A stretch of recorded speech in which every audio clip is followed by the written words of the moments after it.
The story begins with a seemingly ordinary family, a father named Sumil, his wife Seon, and their only daughter, Gaeung. From the outside, they appear to be a loving and close-knit family, living a peaceful life together. But somewhere else, a man named Juok, let's just call him G, is getting ready to meet a woman he connected with through a dating app. After finally meeting in person, the two decide to stop by a convenience store to grab some food. However, neither of them realizes that someone inside the store is about to recognize the woman. And that person turns out to be Gaeung and her mother, Seon. When Gaeung suddenly realizes who the woman is, he gets an unexpected reaction. She turns out to be his senior at school, but instead of greeting him, she desperately tells him to pretend he never saw her. She's terrified that someone might find out she's been spending time with an adult man, especially because she's still underage. Meanwhile, back at Jay's house, he appears completely unfazed. He's already using an app to search for another woman. But things quickly take a much darker turn. He walks over to Gaeung's senior, who is now tied up and completely helpless, and that's when the horrifying truth begins to surface. Yi isn't simply a dangerous man. He's a psychopath who uses women as the subjects of his twisted artwork. Whatever happened before Gaeung arrived, the woman who was with Yi earlier is now unconscious, restrained, and unable to fight back. Then Yi begins measuring her leg, as if carefully planning his next piece of artwork. But she's still alive. Realizing she could wake up and expose him, Yi makes sure that won't happen. He grabs her by the throat and chokes her to death. 태어나는 거니까.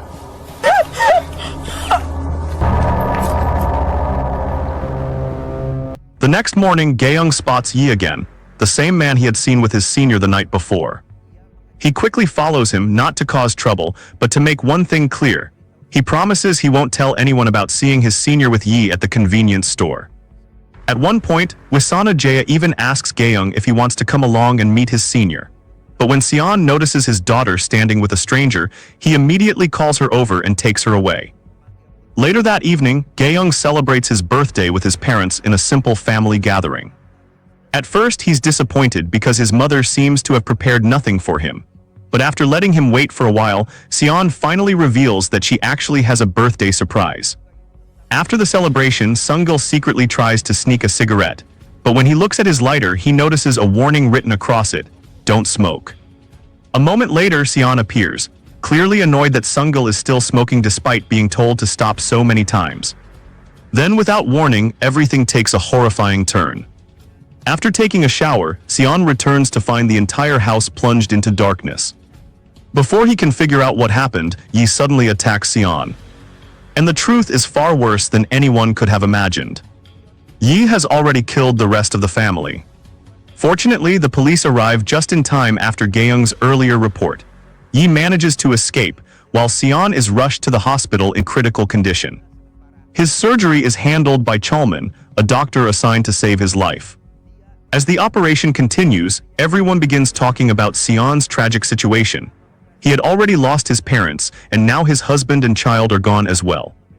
With everything he had ever cared about taken away, it seems almost impossible for Seon to find the strength to keep going. 환자치기가 좀 말인데 혹시라도 골치 아픈 일 생기면 안 되니까 다시 한번 알아봐. After finishing Seon's treatment, Cholman goes to check on his own child, who is also being treated at the hospital. But then his son suddenly starts coughing up blood. The doctors reveal that the boy is suffering from a rare illness and desperately needs a bone marrow donor. Cholman is devastated, knowing that Seon has no family left and that his own child might not survive without a transplant. He begins thinking of an unthinkable solution. He considers killing Seon and using his bone marrow to save his son. But just as Cholman is about to inject Seon, something makes him hesitate. At the last moment, he regains control and abandons the plan. 2 years later, Seon's condition has deteriorated severely, leaving her completely paralyzed and dependent on a wheelchair. One day, after buying a cake with her friend Hijin, she suddenly spots someone who looks exactly like Yi, the man she believes destroyed her entire life. Driven by rage and trauma, Seon almost attacks an innocent person. The problem is she can no longer trust what she sees. She keeps hallucinating Yi's face, and incidents like this have happened repeatedly. The police have even warned her several times to stop carrying a knife, telling her that one mistake could cost an innocent person their life.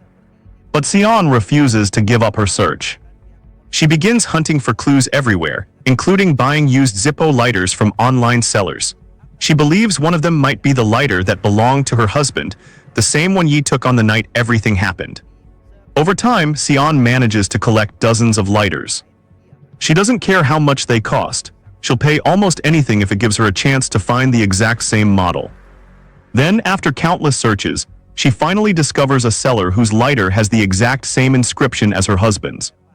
For Seon, this could be the first real clue she has found in years. But the moment she starts asking too many questions, the seller becomes suspicious and suddenly disappears from the conversation. The next day, Seon, who has nearly lost her will to live, makes an extreme decision. She visits a dark website that deals in illegal organ transactions. Her plan is simple but disturbing. She is willing to sell or donate her organs after death, but only if they agree to help her track down Yi, the man who destroyed her life 2 years earlier. To make the plan possible, Seon seeks out Cholman, the same doctor who once came dangerously close to killing her. During their meeting, she explains that the operation will require a team of 5 people. First, Seon herself will become the donor. Second, they need someone with advanced hacking skills. Third, they need a police officer or detective. Fourth, they need a former soldier or someone highly skilled in combat. And finally, Cholman will serve as the doctor responsible for carrying out the transplant. Together, they are about to begin a dangerous plan that could finally lead Seon to the person she has been hunting for years. 명단을 주면 그 의사한테는 뭘 줄 건데? 따님의 생명입니다. Seon then asks for a list of patients whose family members possess the skills she needs for her plan. Once she gets the names, she approaches them one by one and offers them a deal. The first is Youngha, a female police officer whose mother desperately needs a liver transplant. Then there's Baek, a man who needs a cornea transplant for one of his eyes. And finally Diho, a skilled fighter whose wife is waiting for a kidney donor. At first, none of them is willing to take part in Seon's dangerous plan. But eventually, she manages to bring them together with Cholman, the doctor who will oversee the transplant operation. Seon makes one thing perfectly clear. She isn't asking them to repay her with money. Instead, she wants them to use their skills to help her find the man responsible for destroying her family. And with that, the hunt officially begins. Youngha starts by tracing an IP address connected to the suspect through the information Seon discovered while purchasing the Zippo lighter. Once they obtain a possible location, Seon sends Diho and Baek to investigate the address. When they arrive, Diho spots a suspicious man. The moment he calls out to him, the man takes off running. A chase immediately breaks out. But Diho has prepared for this. Using an electric stun device, he manages to stop the suspect and bring him under control. Diho takes the man back along with Sungil's Zippo lighter. Unfortunately, the suspect turns out to be a dead end. He claims he found the lighter at a coffee shop where he worked. According to him, a tall man had deliberately left it behind before walking away. The description immediately catches Seon's attention. It matches Yi. She orders Youngha to track down the coffee shop and retrieve its CCTV footage. Youngha initially complains that Seon is treating the investigation as if everything will be easy, but despite her doubts, she agrees to help. While Youngha works on the investigation, Diho and Baek begin preparing equipment in case they finally get a chance to confront Yi. They feel sorry for Seon, who has spent years chasing the man responsible for destroying her life.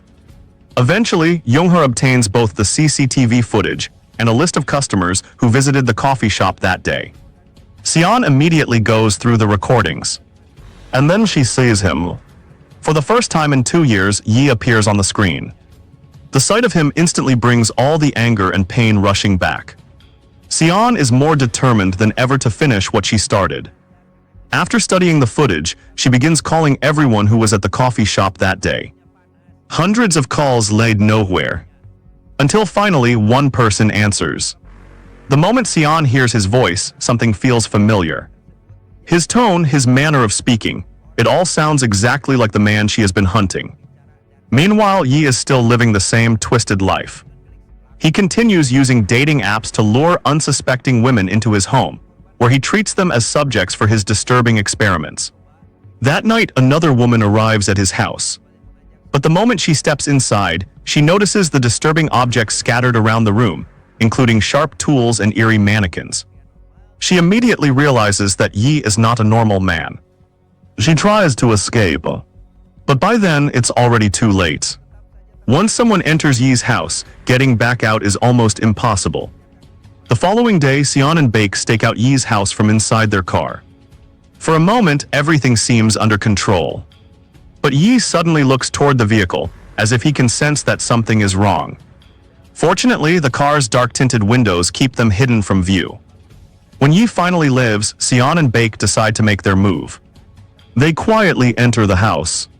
Baek, who has technical skills, replaces the original lock with a device that can be opened without leaving obvious signs of forced entry.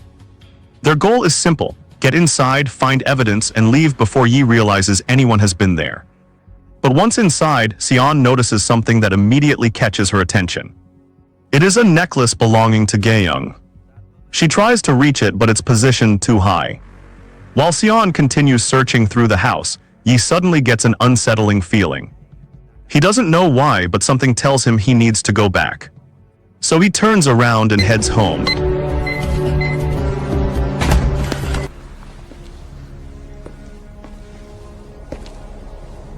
Luckily, Seon manages to hide just moments before Yi returns home. Yi checks the entire house looking for anything unusual, but he finds nothing. Then Baek knocks on the door and puts on an act, pretending to be a salesman promoting a monthly service. His real goal is simply to keep Yi distracted. The plan works. Seon and Baek manage to leave without being discovered. The moment they get away, Seon contacts Diho and tells him to prepare for their operation to capture Yi that very night. Before ending the call, Seon mentions the necklace she found inside Yi's house. She wants to go back and retrieve it. But Baek reminds her that the necklace can wait. They can come back for it once Yi has been dealt with. That night, Diho follows Yi as instructed. He watches from a distance while Yi meets with one of his clients. But then Diho receives a call from his wife, who angrily accuses him of drinking instead of coming home.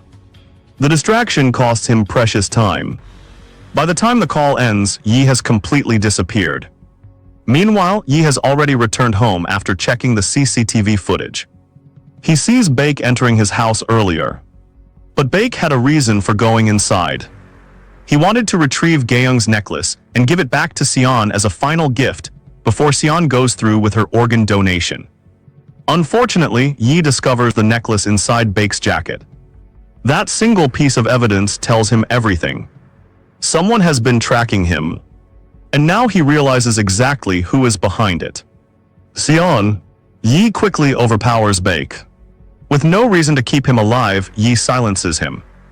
Then he uses Baek's phone to contact Seon.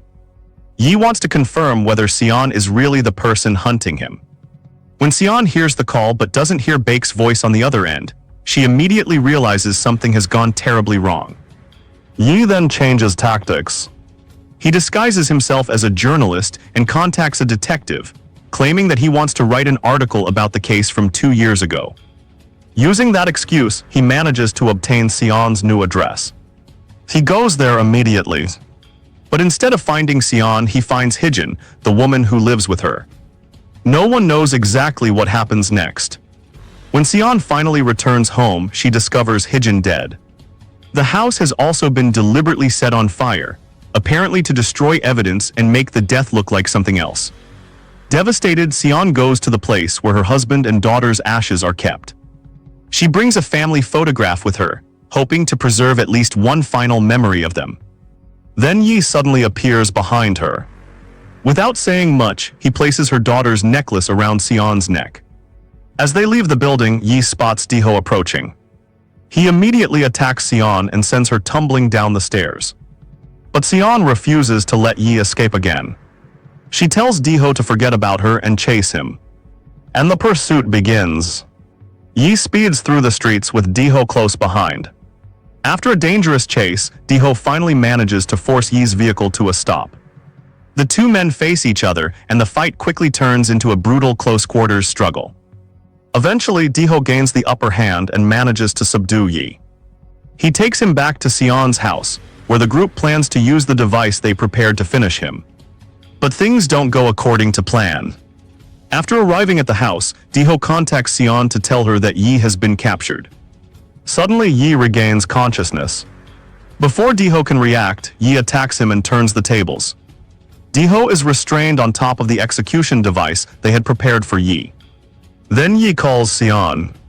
He calmly tells her that Diho is about to become the next victim. Seon immediately contacts Youngha and Cholman, telling them to come with her. But before they arrive, Yi receives a message. It contains footage of Seon destroying several of his precious artworks. Then she sends him a warning. If he refuses to come back, she will destroy something even more valuable. Furious, Yi immediately heads home. When he arrives, he is stunned.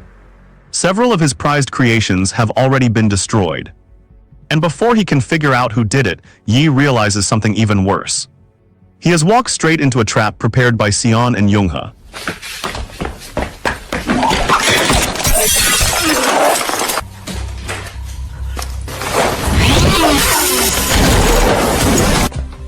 Desperate to keep Youngha from becoming Yi's next victim, Seon heads straight for another storage room filled with even more of his disturbing creations. She begins destroying them one by one. And for someone like Yi, there could be no greater punishment. Watching his artwork being destroyed right in front of him completely breaks him. To an artist obsessed with his creations, seeing his life's work reduced to ruins is almost unbearable. While Yi is distracted by the destruction, Cholman manages to rescue Diho and sends him back to finish what they started. But Diho is already exhausted.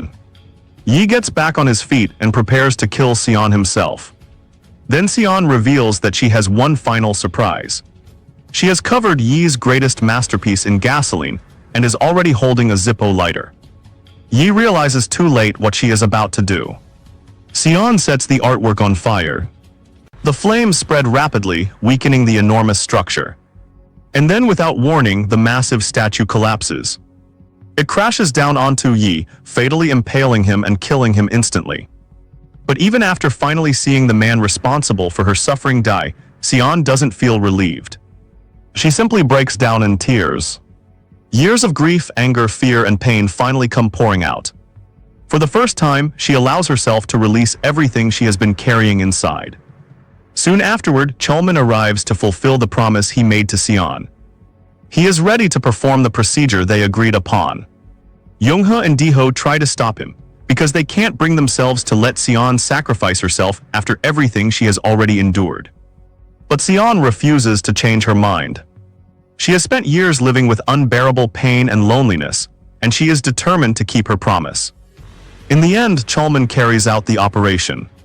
Sometime later, we see the families of the three people who helped Seon throughout her final mission.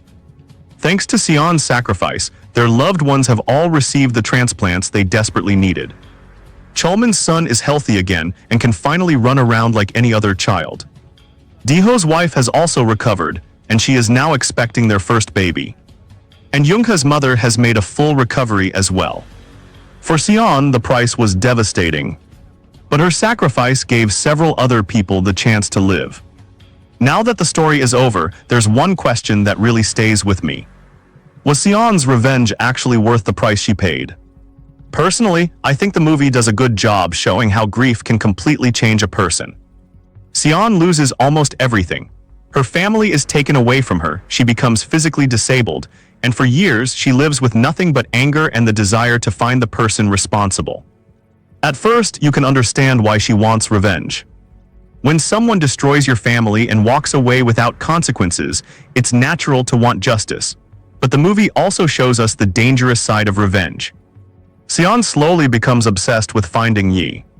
She starts carrying a weapon, sees his face in strangers, and nearly hurts innocent people because she can no longer separate reality from her trauma. And this is where I think the movie makes an important point. Revenge doesn't always destroy the person you're hunting. Sometimes it destroys you first. Yi is obviously the main villain, but Seon also begins losing pieces of herself while chasing him. Her entire life becomes centered around one person she hates. And honestly, that's one of the saddest parts of the story. She spends 2 years trying to find Yi, but during those 2 years she isn't really living. She's surviving. I also think the movie could have explored this idea even further. Instead of making revenge the ultimate solution, The story could have spent more time showing what justice, healing, and moving forward might actually look like for someone who has experienced such a terrible loss. Because killing Yi doesn't magically repair Seon's life. It doesn't bring her family back. It doesn't erase the trauma. And it certainly doesn't give her back the years she lost. That's why the ending feels both satisfying and heartbreaking. Seon finally gets the revenge she wanted, but by then she has almost nothing left.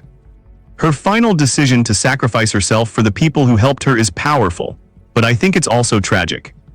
In a way, Seon spends the entire movie trying to punish someone else for taking away her family, only to eventually give up her own future. And if there's one lesson I would take from this movie, it's this. Justice and revenge are not always the same thing. Justice is about stopping the person who caused the harm and protecting others from becoming victims. Revenge is about making someone suffer because you suffered. Those two things can look similar, but they can lead to very different endings. If Seon had received real support earlier, psychological help, protection, and people who could help her process her trauma, perhaps she wouldn't have needed to destroy herself just to find peace. So for me, this movie isn't really just about hunting a serial killer. It's about what happens when grief becomes your entire identity. And maybe the most important question isn't whether Seon got revenge. It's whether she could have found a way to live again without revenge. Because sometimes, surviving what happened to you is the greatest victory of all.